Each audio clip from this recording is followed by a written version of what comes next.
Assalamualaikum warahmatullahi wabarakatuh. Perkenalkan, nama saya Muhammad Nur Aprijal, pendidikan Kimia 6C.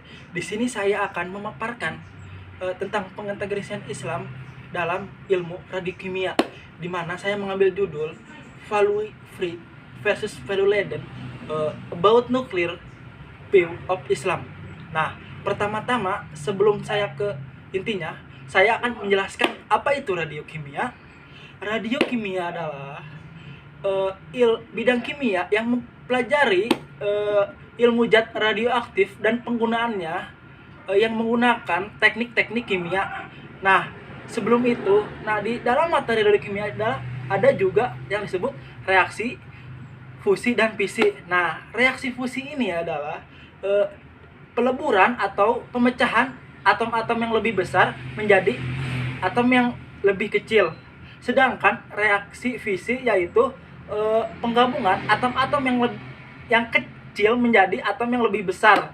Nah, di reaksi fisi ini bisa menjadi energi alternatif yang menjadi reaktor energi nuklir. Nah, selanjutnya saya akan menjelaskan apa itu energi nuklir. Nah, di sini energi nuklir adalah energi yang dihasilkan dari hasil reaksi antar partikel dalam inti atom, di mana teknologi ini dapat bermanfaat dan juga sekaligus dapat merusak lingkungan. Nah, di sini saya akan menjelaskan cara kerja dan proses energi nuklir tersebut. Ini adalah proses energi nuklir bekerja. Iridium dan uranium yang mentah dari pertambangan dibawa menuju laboratorium yang selanjutnya dikirim ke reaktor pembangkit.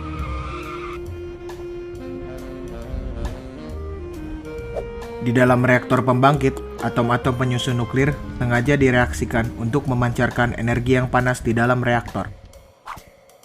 Tekanan air di sekitar reaktor mulai memanas dan mengitari melalui pipa di dalam generator uap, lalu memutarkan turbin untuk menghidupkan mesin generator listrik. Uap pun mengendap lagi di mesin kondensor. Langsung saja kita ke intinya, di mana saya akan membahas value free versus and value laden. Di mana value free ini adalah suatu kebijakan atau ketentuan di mana orang-orang di suatu negara menggunakan teknologinya secara bebas. Di sini value free ini dapat memberi dampak buruk bagi lingkungan. Contohnya, Amerika Serikat menggunakan energi nuklir di Perang Dunia Kedua. Nah, setelah itu saya akan menayangkan video detik-detik negara Amerika Serikat pada Perang Dunia Kedua menjatuhkan bom nuklir di Nagasaki dan Hiroshima.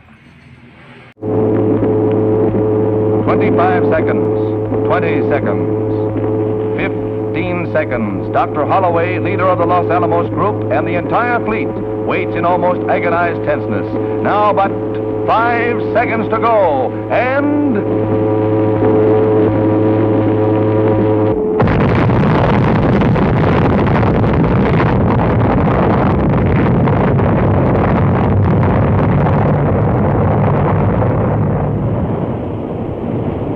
The awful roar of the blast, equal to a discharge of 60,000 depth charges, each weighing 600 pounds, strikes the ears of the observers. Many miles away, the raging might of searing flame, crushing force, and deadly radioactive water is seen falling in a killing mist as the great circular wall of sea closes in on the guinea pig fleet.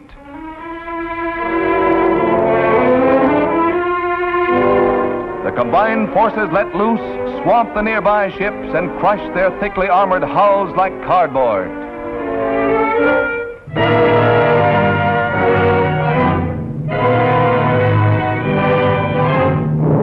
Seen from the air, the towering waves set in motion appear to be only shallow ripples. The beach at Bikini gets a pounding.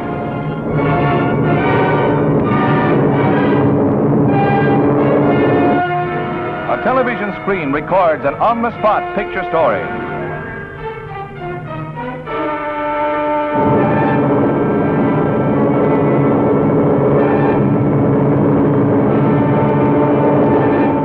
Drone planes fly fly through the turbulent air mass above Bikini Lagoon, deadly with its radioactive gases, and for days it was not safe for salvage crews to board the damaged ships. Geiger counters recorded the intense rays, which would have proved fatal if the ships had been manned. When task force observers under Admiral Blandy made the final tally of ships sunk or damaged, they found the Jap battleship Nagato badly damaged. She later sank. The destroyer Hughes was beached to prevent its sinking. 5 submarines were listed as sunk or damaged. And the historic old battleship New York was a battered hulk, its superstructure twisted and torn. The proud Saratoga, veteran of many naval campaigns, goes down many hours after the blast. Efforts were made to salvage the historic carrier the Japs could never sink, but old Sarah finally goes down in the cause of science.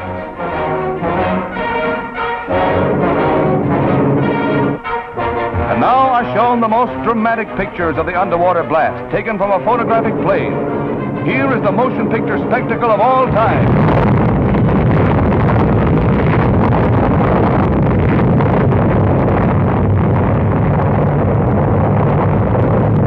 Setelah saya menjelaskan tentang value free, saya akan menjelaskan value laden, di mana pengertian value laden ini adalah ketentuan-ketentuan atau kebijakan-kebijakan di mana orang-orang di suatu negara itu menggunakan teknologi nuklir untuk mensejahterakan rakyatnya, ataupun menggunakan energi nuklir untuk hal-hal yang bermanfaat.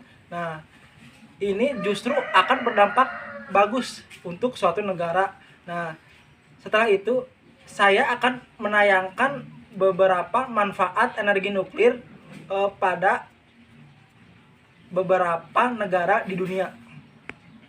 Kontroversi akan energi nuklir.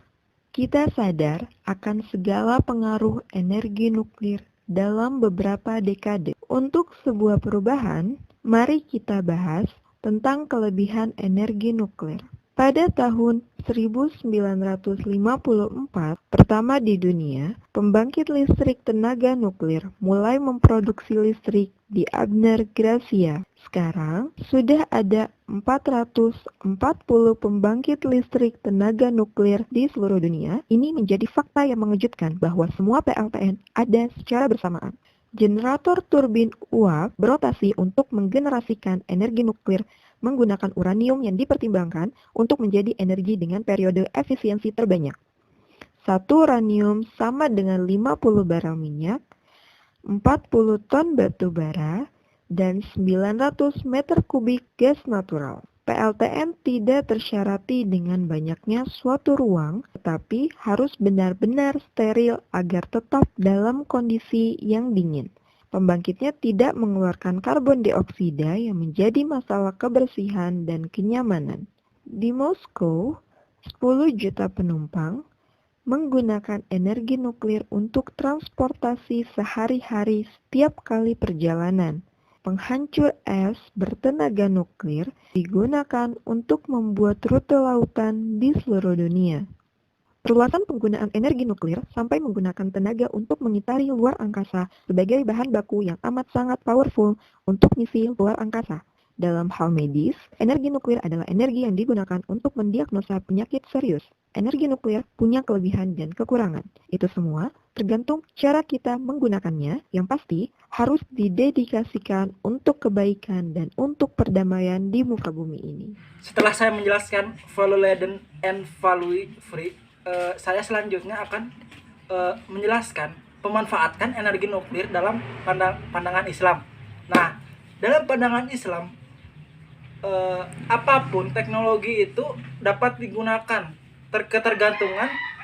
tergantungnya pemanfaatan energi tersebut. Bila energi tersebut digunakan untuk hal yang bermanfaat, boleh-boleh saja.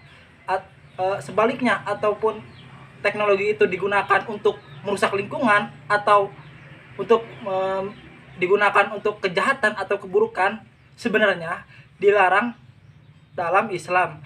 Nah, hal dalam terkait teknologi nuklir, di sini materi ini sangat berkaitan dengan ayat Al-Qur'an, di mana di sini ayat Al-Qur'annya yaitu surat Al-Hadid ayat ke-25 yang bunyinya, لقد أرسلنا رسلنا بالبينات وأنزلنا معهم الكتاب والميزان ليقوم الناس بالقسط وأنزلنا الحديد فيه بأس شديد ومنافع للناس وليعلم الله من ينصره ورسله بالغيب إن الله قوي عزيز.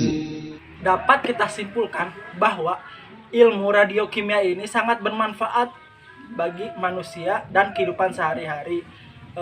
Contohnya terkait pemanfaatan energi nuklir. Nah, energi nuklir ini.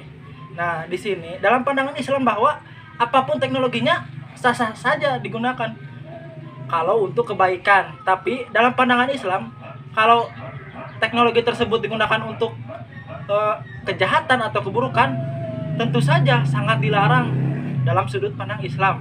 Nah, segitu saja materi-materi terkait value laden dalam pemanfaatan energi nuklir. Sekian dari saya. Wabillahi taufiq wal hidayah. Wassalamualaikum warahmatullahi wabarakatuh.